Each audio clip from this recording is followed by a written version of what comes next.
नेहा और रोहन अपने favourite cafe में बैठे थे, हाथों में गर्मा गर्म कॉफी। दोनों के चेहरे पर एक अजीब सी चमक थी, जैसे कि वे किसी बड़े सपने को जी रहे हों। चेहरे पर नए बिजनेस का जोश तो था, पर साथ ही एक हल्की सी चिंता भी। वे अपने भविष्य के बारे में सोच रहे थे और उनके मन में कई सवाल उठ रहे थे। अपनी बेकरी स्वीट डिलाइट्स उनका सपना था, जो अब हकीकत बन चुका था। यह उनके मेहनत और समर्पण का परिणाम था, पर पिछले कुछ दिनों से उनके इस सपने में दरारें पड़ने लगी थीं। वे दोनों इस बात को लेकर बहुत चिंतित थे कि आगे क्या होगा। रोहन, ये नया पेमेंट सिस्टम बहुत कंफ्यूज कर रहा है। मुझे समझ नहीं आ रहा कि इसे कैसे ठीक करें। कल मिसेस गुप्ता का कार्ड काम नहीं कर रहा था, वो बहुत परेशान हो गई। हमें कुछ करना होगा। मुझे डर है कि हम अपने कस्टमर्स का ट्रस्ट खो देंगे। अगर ऐसा हुआ तो हमारी मेहनत बेकार चली जाएगी। चिंता मत करो नेहा, हम इसे ठीक कर लेंगे। हमें बस थोड़ी और मेहनत करनी होगी। याद है हमारा मोटो क्या है? Sweet delights, always a reason to smile. हम इसे कभी नहीं भूल सकते। उनकी बेकरी हंसी खुशी और ताजी ब्रेड की खुशबू से भरी हुई उनकी जान थी। यह वह जगह थी जहां लोग अपने जीवन के खास पलों को मनाने आते थे। उन्होंने अपना तन मन लगाकर इसे एक ऐसा प्लेस बनाया था जहां लोग जिंदगी के मीठे पलों को सेलिब्रेट करने आते थे। यह उनके लिए सिर्फ एक बिजनेस नहीं, बल्कि एक सपना था जिसे उन्होंने मिलकर साकार किया था। रोहन, जो कि टेक्नोलॉजी में बहुत तेज था, ने अपने दोस्त आकाश को फोन किया, जो सॉफ्टवेयर इंजीनियर था। आकाश हमेशा की तरह मदद के लिए तैयार था। उसने आकर नए पेमेंट सिस्टम को देखने का वादा किया। इधर नेहा ने वो किया जो वो सबसे अच्छा करती थी, अपने कस्टमर से जुड़ना। उसने हर एक कस्टमर को फोन करके समस्या बताई और उन्हें विश्वास दिलाया कि उनकी फेवरेट बेकरी इसे ठीक करने में लगी है।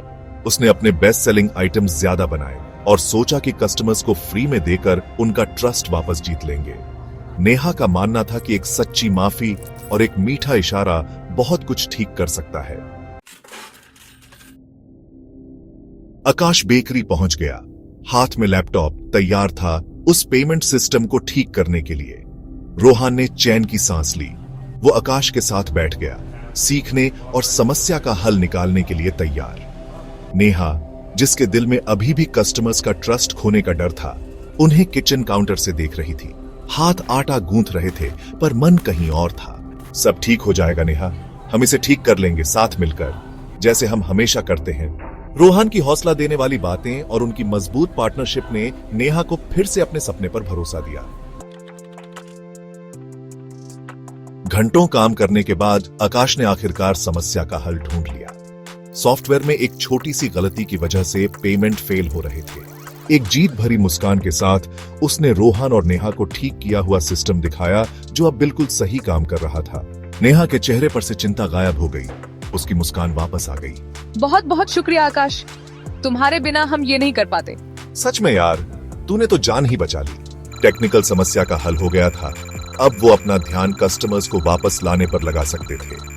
उनका marketing campaign sweet delights sweeter comebacks सरल था, पर काफी असरदार। उन्होंने अगले हफ्ते के लिए एक स्पेशल डिस्काउंट और साथ ही एक कॉम्प्लीमेंट्री ट्रीट देने का फैसला किया। उनकी मेहनत रंग लाई। कस्टमर्स उनकी सच्चाई और ऑफर से खुश होकर वापस स्वीट डिलाइट्स आने लगे। हमें ऐसा लग रहा था कि अब हम चैन की सांस ले सकते हैं। तभी एक नया तूफान आया। एक नई बेकरी केक वॉक कुछ ही दूरी पर खुल गई, जिसका मालिक था अंशुल, एक चालाक बिजनेसमैन जो किसी भी तरह जीतना चाहता था। केक वॉक ने बहुत ही लगभग फ्री डिलीवरी और बहुत ही ज्यादा डिस्काउंट्स देना शुरू कर दिया। नेहा, ये देखा तुमने? अंशुल की नई बेकरी हमारे कस्टमर्स को ऐसे ऑफर्स दे देकर ले जा रही है। नेहा और रोहन ने देखा कि उनके कस्टमर्स धीरे धीरे केक वॉक की तरफ आकर्षित हो रहे थे। उनकी घबराहट धीरे धीरे एक दृढ़ निश्चय में बदल गई। वो बिना लड़े हार नहीं मानेंगे। हमें लोगों को याद दिलाना होगा कि उन्हें स्वीट डिलाइट्स क्यों पसंद थी। उन्होंने उन बातों पर ध्यान देने का फैसला किया जो स्वीट डिलाइट्स को खास बनाती थीं। उनकी यूनिक रेसिपीज जो पीढ़ियों से चली आ रही थीं और जिनमें हर एक इंग्रेडिएंट का खास महत्व था। कस्टमर्स के साथ उनका पर्सनल टच जो हर इंटरैक्शन को खास बनाता था और उन्हें एक फैमिली की तरह महसूस कराता था। और उनकी बेकरी की गर्माहट जो हर आने वाले को घर जैसा महसूस कराती थी। उन्होंने नए तरह की ब्रेड्स बनानी शुरू की जिनमें ऑर्गेनिक और लोकल इंग्रेडिएंट्स का इस्तेमाल होता था ताकि हर बाइट में ताजगी और स्वाद का अनुभव हो। चलो अपनी बेक्स के पीछे की स्टोरीज सोशल मीडिया पर शेयर करते हैं ताकि लोग जान सकें कि हम कितनी मेहनत और प्यार से इन्हें बनाते हैं। लोगों को पता चलना चाहिए कि हम इसमें अपना दिल और जान लगा देते हैं और हर प्रोडक्ट में हमारी डेडिकेशन झलकती है। नेहा, जिसे कहानियां सुनाने का शौक था, ने अपनी बेक्स के पीछे की स्टोरीज सोशल मीडिया पर शेयर करनी शुरू कर दी, जिससे वो अपने ऑडियंस से और भी जुड़ गई। उसकी कहानियां लोगों के दिल को छू गईं। ये बहुत बढ़िया है नेहा, तुम्हारी कहानियां सच में कमाल की हैं। लोग हमारे पोस्ट्स को पसंद कर रहे हैं और हमें बहुत सारा प्यार मिल रहा है। लेकिन एंशुल बेकरी की दौड़ जीतने के लिए गलत रास्ते पर चल पड़ा। उसने सोचा कि दूसरों को नीचा दिखाकर वो आगे बढ़ सकता है। स्वीट डिलाइट्स के बारे में झूठे नेगेटिव रिव्यूज ऑनलाइन आने लगे, जिनमें उनके इंग्रेडिएंट्स और हाइजीन पर सवाल उठाए जा रहे थे। ये रिव्यूज उनके बिजनेस को नुकसान पहुंचा रहे थे। अगर उन्हें लगता है कि वो मुझे हरा सकते हैं तो वो गलत सोच रहे हैं। मैं हार मानने वालों में से नहीं हूं। नेहा दुखी और गुस्से में रोहान के पास गई और उसे दोष दिया कि उसने अंशुल की गलत हरकतों के खिलाफ पहले से कदम क्यों नहीं उठाया। नेहा का गुस्सा और निराशा साफ झलक रही थी और उसने रोहान से जवाब की मांग की। रोहन, तुमने पहले कुछ क्यों नहीं किया? अब देखो क्या हाल हो गया है। तुमने सब कुछ बर्बाद कर दिया। उनके बीच तनाव अपने सपने को खोने के डर से बाराच गया और बात बढ़ी लड़ाई में बदल गई। दोनों के बीच की दरार गहरी होती जा रही थी और ऐसा लग रहा था कि उनका सपना टूट जाएगा। मुझे नहीं पता था कि वो इतना नीचे गिर जाएगा नेहा। मुझे अफसोस है।